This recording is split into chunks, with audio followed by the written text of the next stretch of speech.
What if the most successful fast food company in the world isn't actually in the food business? Not partially, not technically, fundamentally. McDonald's has over 40,000 locations across 100 countries. It serves roughly 70 million customers every single day. And when most people think about how it makes money, they think burgers, fries, and drive-thrus. That is exactly what McDonald's wants you to think. Harry Sonneborn, McDonald's first ever president, said it directly. You're not in the burger business. You're in the real estate business. You build it by owning the land upon which that burger is cooked. We are in the real estate business. The only reason we sell hamburgers is because they are the greatest producer of revenue from which our tenants can pay us rent. Tenants, not customers. Tenants.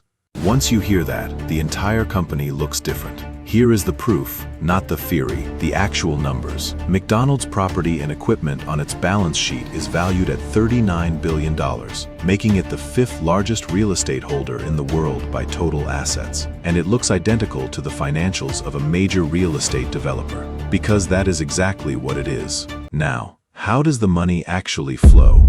93% of McDonald's locations are not owned and operated by McDonald's. They are franchised, meaning an independent business owner pays to run that location under the McDonald's brand. Here is what that franchisee actually signs up for. A one-time franchise fee of $45,000, a monthly royalty of roughly 4% of gross sales, a marketing fee of another 4%, and rent between 8.5% to 15% of gross sales every single month. Before paying a single employee, before buying a single ingredient, the franchisee sends roughly 20 to 23 cents of every dollar straight back to McDonald's. Now here is the number that changes everything. In 2019, McDonald's collected $11.6 billion in total franchise fees. Of that, $7.5 billion came from rent alone. Not royalties, not food licensing, rent, pure real estate income. 64% of everything McDonald's collects from its franchisees is a landlord collecting from a tenant. And McDonald's is not randomly picking locations. They operate like a sophisticated real estate fund with a very specific formula. Intersections of two high-traffic roads, corners with maximum parking,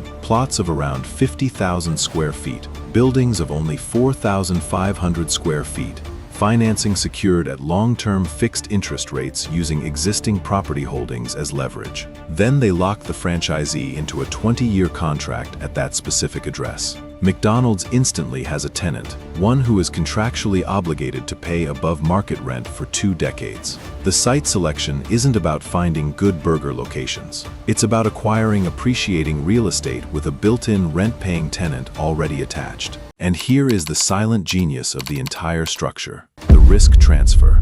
If food costs spike, that is the franchisee's problem. If staff turnover happens, franchisee's problem. If sales drop, the franchisee still pays a minimum base rent regardless. If a location ultimately fails, McDonald's finds a new franchisee or sells the land at a profit.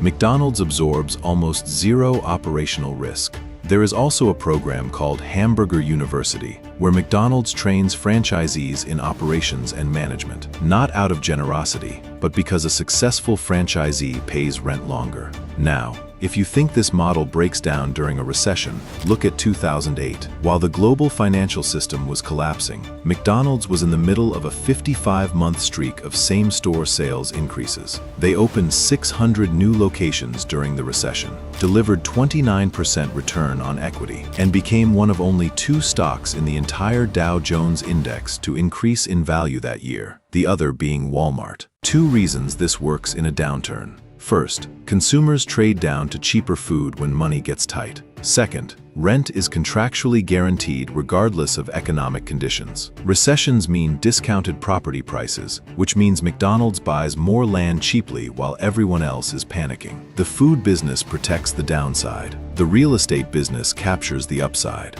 The property model and the restaurant operation are inseparable. The brand is what makes the real estate valuable. The real estate is what makes the brand scalable. It is one machine, not 2. Separating them would destroy the engine that makes both work. McDonald's didn't invent a business model. They perfected a principle. Own the asset. Let others run the activity. Collect regardless. Apple doesn't build every app on the App Store, but it owns the platform every developer needs to reach customers. It collects 30% of every transaction. Amazon doesn't run every business on AWS, but it owns the server infrastructure every business depends on. It collects whether those businesses succeed or fail. Cell tower companies don't operate telecom networks, but they own the towers every carrier needs. They collect rent from every signal transmitted. The pattern is always the same. Own what others cannot operate without. Let them do the work. Collect the income. McDonald's just happened to hide this principle behind a Happy Meal.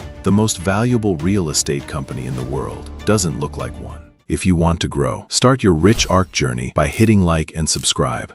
Keep grinding.